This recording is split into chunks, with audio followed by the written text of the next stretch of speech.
Benjamin Netanyahu എപ്പോൾ എന്തു ചെയ്യുമെന്ന് ആർക്കും പ്രവചിക്കാൻ കഴിയില്ല.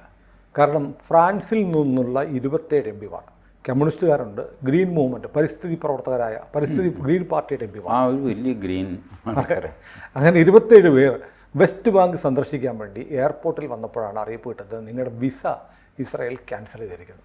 Very good. ഇത് കാരണം നിങ്ങളുടെ പ്രസിഡന്റ് പറഞ്ഞിരിക്കുന്നു, ഇമാനുവൽ മാക്രോൺ പറഞ്ഞിരിക്കുന്നു, സ്വതന്ത്ര പാലസ്തീനെ ഇസ്രായേൽ അംഗീകരിക്കണം. എന്നപ്പോൾ നിൻ്റെ നാട്ടിലെ എം പിമാർ എൻ്റെ നാട്ടിലേക്ക് വരണ്ട. അപ്പോൾ വെസ്റ്റ് ബാങ്കിലേക്ക് പോകാൻ ഇസ്രായേലിൻ്റെ വിസ വേണം. ആ പലസ്തീൻ വേറെ രാജ്യമല്ലേ? പലരും പറയുന്ന പലസ്തീൻ രാജ്യം തന്നെ. അത് ലോകപ്രസിദ്ധമായ ഒരു തെറ്റിദ്ധാരണയാണ്. പാലസ്തീൻ എന്ന് പറഞ്ഞൊരു രാജ്യമുണ്ട്. ഇല്ലേ? ഇല്ല. അതേ ഞാൻ വേണമെങ്കിൽ അറ്റ്ലസ് ഉണ്ടെങ്കിൽ നിർത്തിയിട്ടോ പാലസ്തീനെ ഒന്ന് കാണിച്ചാൽ മതി. അങ്ങനൊരു രാജ്യമില്ല. അതൊരു സാങ്കല്പിക രാജ്യമാണ്. ബട്ട് പാലസ്തീൻ എംബസി ഉണ്ട് ഡൽഹിയിൽ. നമ്മൾ അംഗീകരിച്ചിട്ടുണ്ട് പാലസ്തീൻ. ഇല്ലാത്ത പാലസ്തീനെ നമ്മൾ അംഗീകരിച്ചിട്ടുണ്ട്.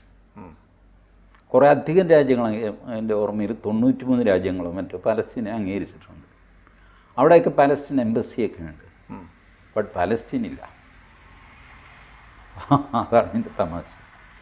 കാര്യം എന്താണെന്ന് വെച്ചാൽ പാലസ്തീൻ ഇവർ ചോദിക്കുന്നത് ഫ്രം റിവർ ടു സീ ഇതാണ്. അതായത് ജോർഡാൻ നദി മുതൽ ഇപ്പുറത്ത് കടൽക്കര വരെ, മെഡിറ്ററേനിയൻ സീ വരെ, മധ്യധരണാഴി. അപ്പോൾ ഇത് ഇത്രയും സ്ഥലം പാലസ്തീൻ ആണെങ്കിൽ അതിനർത്ഥം ഇസ്രായേൽ ഇല്ല എന്നാണ്. അതെ അതെ, ഇതാണ് ഇതാണ് ഇവരുടെ പ്രശ്നം. പണ്ട് ഇസ്രായേലും ഇല്ലായിരുന്നല്ലോ ഭൂമിയിൽ, ഇങ്ങനെ ഭൂപടത്തിൽ. ഇസ്രായേൽ 1948 നിലവിൽ വന്നത്. ഇസ്രായേൽ ചെയ്തതെന്ന് വെച്ചാൽ മരുഭൂമിയല്ലേ ഇത്, സിനായ് മരുഭൂമി, ഇത് ഗോലാൻ ഹൈറ്റ് എന്ന് പറഞ്ഞ് പുല്ല് പോലും കിളിക്കാതെ കിടക്കുന്ന സ്ഥലമാണ്. അപ്പോൾ ഇസ്രായേലികൾ അറബികളോട് കാശ് കൊടുത്ത് വസ്തു മേടിച്ചു. 600 ഏക്കർ, 1000 ഏക്കർ, 10000 ഏക്കർ കൊടുത്തു. മരുഭൂമിയല്ലേ. അറബികൾ ഇവിടെ സൗദിയിൽ, ഖത്തറിൽ, അവിടെ ഇവിടെയൊക്കെ സന്തോഷമായിട്ട് കഴിയുകയാണ്. അപ്പോൾ അങ്ങനെയുള്ള വെറുതെ ആ മരുഭൂമിക്ക് കാശ് തരാമെന്ന് പറഞ്ഞാൽ മേടിച്ചോ, കിട്ടുന്ന കാശ് വെറുതെ മണ്ണായിട്ട് ഇങ്ങനെ തിളച്ച് മരുഭൂമിയായിട്ട് കിടക്കുക, ആരും ചോദിക്കാനും പറയാനില്ല. ഇങ്ങനെ ഇവരൊരു ചെറിയ സാമ്രാജ്യം ഉണ്ടാക്കി. കാശ് കൊടുത്ത് വാങ്ങിച്ചതാണ് തുടക്കം. ബാക്കി പിന്നെ 1948 ഇസ്രായേൽ നിലവിൽ വന്നു എന്ന് പറഞ്ഞു. യുദ്ധം തുടങ്ങി. ഓരോ യുദ്ധം കഴിയുമ്പോഴും ഇസ്രായേൽ വികസിച്ച് വലുതായി വന്നു. പിന്നെ അറബ് രാജ്യങ്ങൾക്ക് മനസ്സിലായി ഇവരുമായിട്ട് യുദ്ധം നടത്തിയിട്ട് കാര്യമില്ല എന്ന് പറഞ്ഞാൽ അവർ സന്ധി ചെയ്തു. കയ്യിലുള്ളത് പോകത്തേ ഉള്ളൂ. ഇതിനകത്ത് കിടക്കുന്ന ആൾക്കാർ പാലസ്തീൻ എന്നൊക്കെ പറഞ്ഞിട്ട് ബഹളം തുടങ്ങി. അല്ല, എൻ്റെ സംശയം, അപ്പോൾ ഈ പലസ്തീൻ എന്ന് പറഞ്ഞ് ഈ അറബികൾ എങ്ങനെ വന്നു ഈ ഇസ്രായേലിനകത്ത്? ഇസ്രായേലിനകത്ത് അവിടെ നിന്ന് ഇവിടെ നിന്നൊക്കെ ഈ പറഞ്ഞ ഈജിപ്തിൽ നിന്ന്, ജോർഡാനിൽ നിന്ന് ഒക്കെ, ഇത് എല്ലാം തൊട്ടടുത്ത് കിടക്കുന്ന രാജ്യങ്ങളല്ലേ. ലെബനൻ, ഈജിപ്റ്റ്, ഇപ്പുറത്ത് ജോർദാൻ, ലെബനോണ്ട്, നമ്മൾ പറഞ്ഞു. ഇതെല്ലാം അടുത്തടുത്ത് കിടക്കുകയാണ്. അപ്പോൾ അവിടെ നിന്ന് വന്നവരും പിന്നെ ഒറിജിനലി അവിടെ താമസിച്ചുകൊണ്ടിരുന്നവരും ഒക്കെ കൂടെ ഇസ്ലാമിക പോപ്പുലർ, പിന്നെ വഴിയെ പോയവനൊക്കെ അവിടെ കയറിയിട്ട് കച്ചറ ഉണ്ടാക്കാനൊരു ഉത്സാഹമുള്ള ആളുകൾക്ക് സ്വാഗതമരുളുന്നൊരു സ്ഥലമാണ് ഈ പറയുന്ന ഗസ. ഇസ്രായേൽ അടിച്ചിട്ട് ഇവരൊരു മൂലയ്ക്കാക്കി. ഇപ്പുറത്ത് വെസ്റ്റ് ബാങ്ക്, ഇവിടെ ഗസ. ഈ 2 പേർക്കും സ്വയം ഭരണം കൊടുത്തു. ഇത് തുടങ്ങി വെച്ചത് PFLP എന്ന് പറയുന്ന സംഘടനയാണ്. നമ്മളുടെ PFIയുടെ ഒറിജിനൽ. PFI അവരിൽ നിന്നാണ് ഈ ടെക്നിക്സ് പഠിക്കുന്നത്. Palestine front of liberation something, Palestine force of liberation of Pakistan, അങ്ങനെ ഒരു സാധനം. അല്ലല്ല, പോപ്പുലർ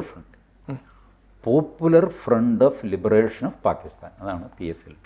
ആ PFIയുടെ ഇതാണ് ഇവിടുത്തെ പോപ്പുലർ ഫ്രണ്ട്. ആ പേര് അവരവിടെ നിന്നെടുത്തതാണ്. യൂണിഫോം അവിടെ നിന്നെടുത്തതാണ്. പോപ്പുലർ ഫ്രണ്ടിൻ്റെ പഴയ മാർച്ചിൻ്റെയൊക്കെ യൂണിഫോം നോക്കിക്കോ. PFLPയുടെ പഴയ അവരുടെ സേനയുടെ യൂണിഫോമാണ്, ഒരേ യൂണിഫോമാണ്.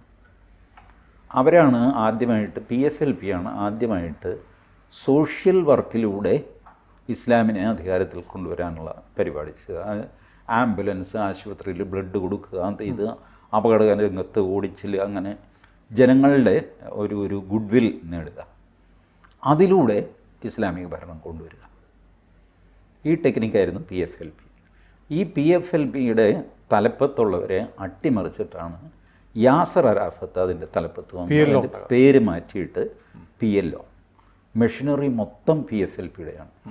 അവർ ബുദ്ധിമുട്ടി സംഘടിപ്പിച്ച മൊത്തം മെഷീനറിയെ തലപ്പത്തുള്ളവനെ മാറ്റിയിട്ട് ഇയാൾ ചാടിക്കേറിയിരുന്നിട്ട് PLO ആക്കി ഡിക്ലെയർ ചെയ്തു, പാലസ്തീൻ ലിബറേഷൻ ഓർഗനൈസേഷൻ.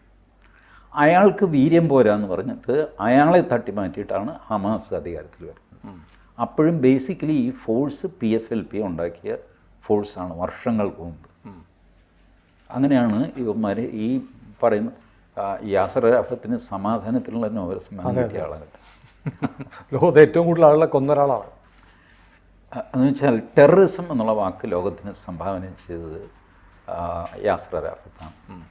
അതുവരെ ടെററിസം എന്ന് പറഞ്ഞൊരു വാക്കില്ല. സാധാരണ ടെററിസം എന്ന് പറഞ്ഞാൽ നമ്മളുടെ കാര്യം കാണാനായിട്ട് നിഷ്കളങ്കരെ അവരെ ഭീഷണിപ്പെടുത്തുക, വെടിവെച്ച് കൊല്ലുക, ബോംബിടുക, ഇതാണ് ടെററിസം. അവർക്കിതുമായിട്ട് യാതൊരു ബന്ധവുമില്ല.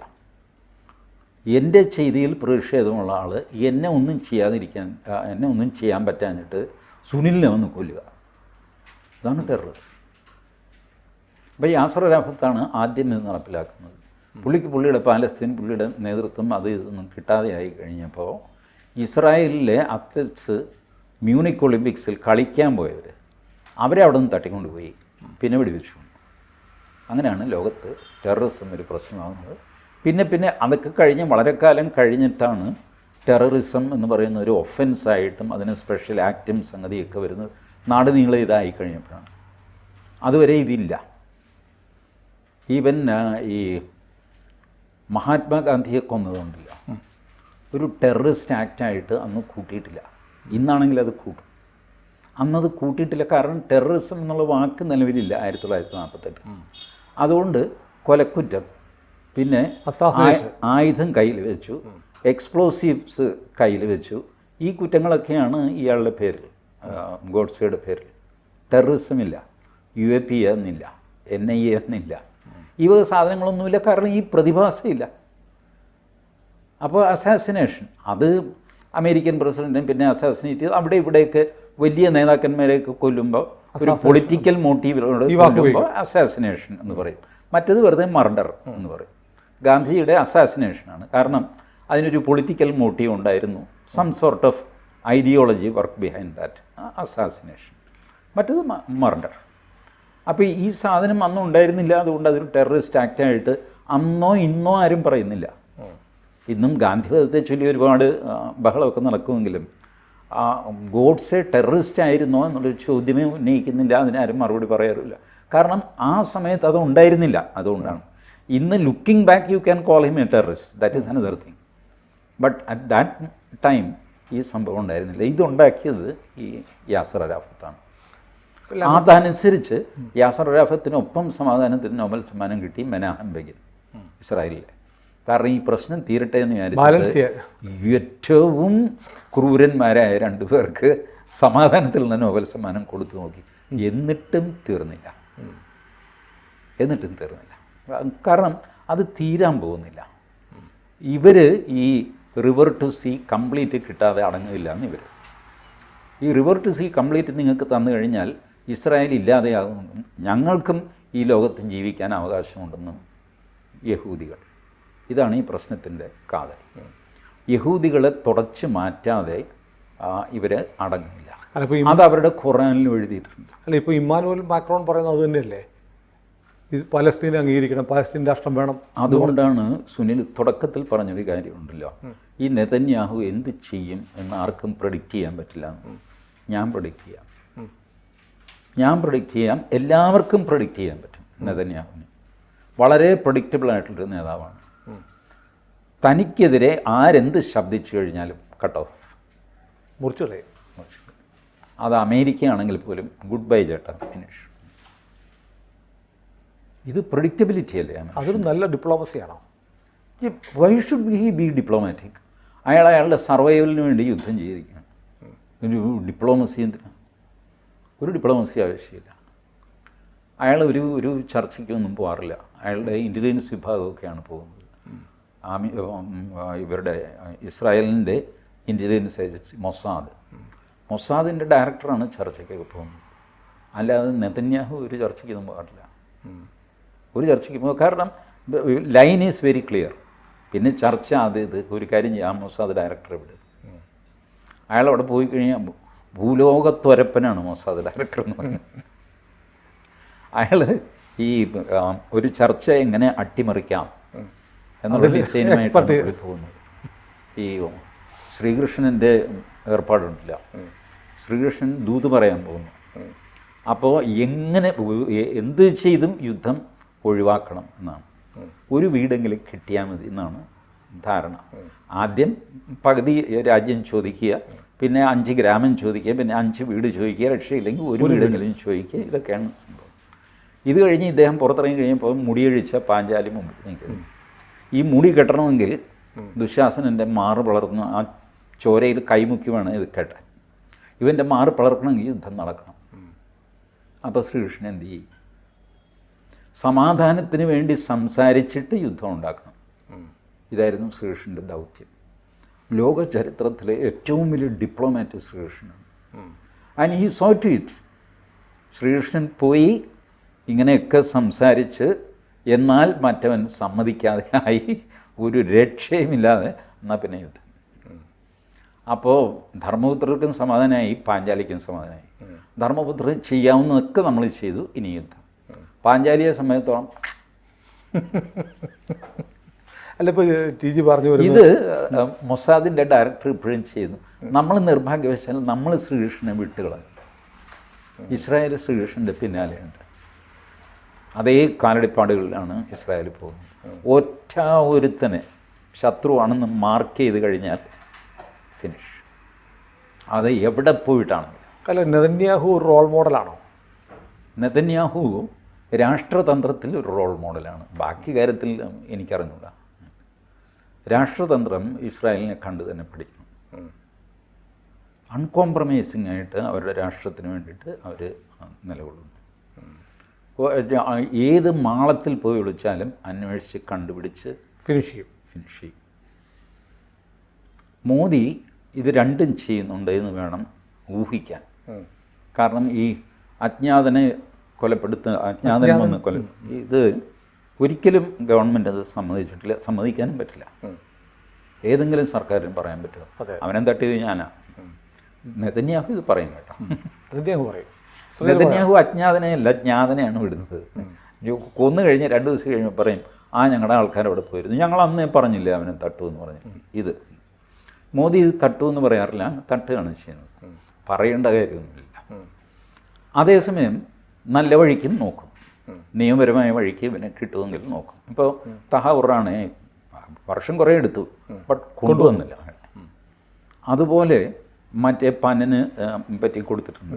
ഗുർപത്വന്ത് സിംഗ് പന്നു, 6 for Justice എന്ന് പറഞ്ഞ് പേടിപ്പിക്കുന്നത്.